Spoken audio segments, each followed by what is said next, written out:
On a tout lu, tout le théâtre contemporain entre nos mains. J'ai tout lu.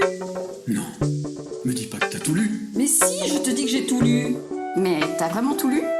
Eh oui, j'ai vraiment tout lu, mais j'étais pas tout seul. On a tout lu. On a tout lu. On a tout lu. Bonjour, aujourd'hui j'ai choisi de vous présenter Le cœur à ses saisons d'Antonio Carmona aux éditions Théâtrales. Alors, l'histoire, c'est l'histoire de deux enfants, Jean et Emma, qui sont des enfants un peu cabossés.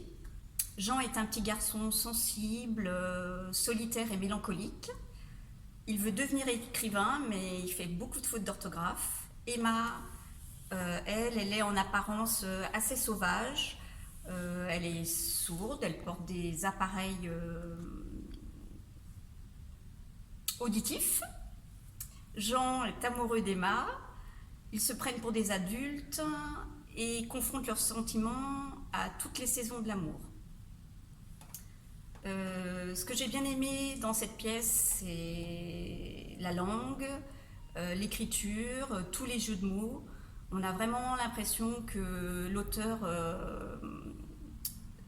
s'amuse en écrivant, qui joue à chat perché ou à saute-mouton avec les mots.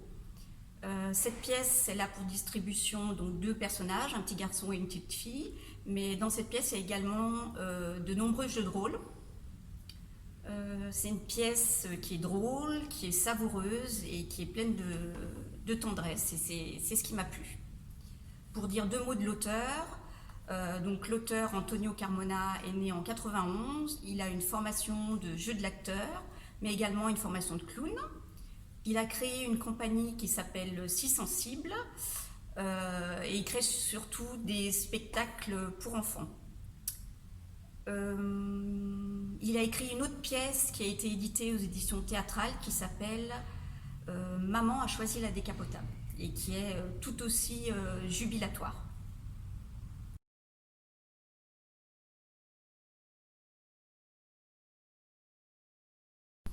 Bonjour, nous allons vous lire un extrait de Le cœur à ses saisons d'Antonio Carmona aux éditions Théâtrales.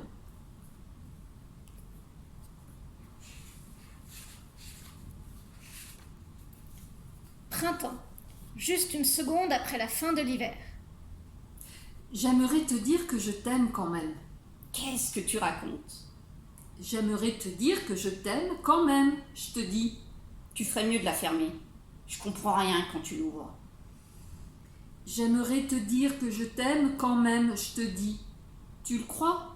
Non mais t'es bigleux ou quoi? Elle sort l'appareil de son oreille droite. Tu vois ce truc? Tu connais? Tu connais pas, hein?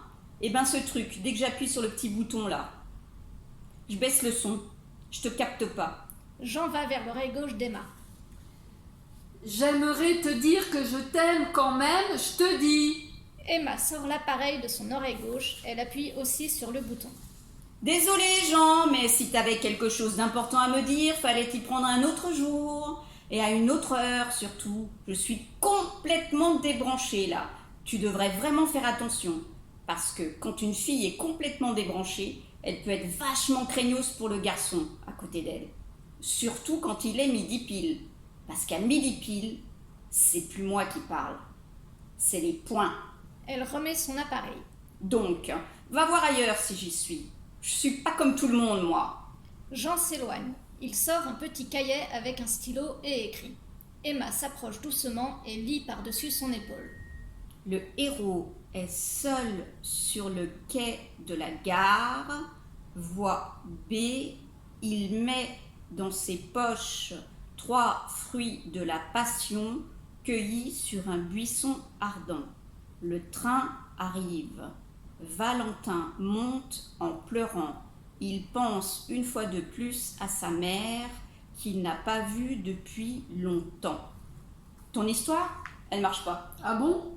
Oui, les vrais héros, ils pleurent pas en pensant une fois de plus à leur maman. Ça marche pas. Ah. En plus, tu passes comme ça sur une histoire d'amour, toi. Tu dis que tu m'aimes et puis tu prends le train. Je croyais que t'avais pas entendu. Ma mère dit que j'entends ce que je veux bien entendre. Ah, Mais c'est pas ça le pire. le pire? Ouais, le pire. C'est quoi le pire? Le pire, c'est l'accent. L'accent? Où ça? Sur le E de mère. Il est aigu ton accent. Et alors? Faut pas? Les accents sont toujours graves sur maman, Jean.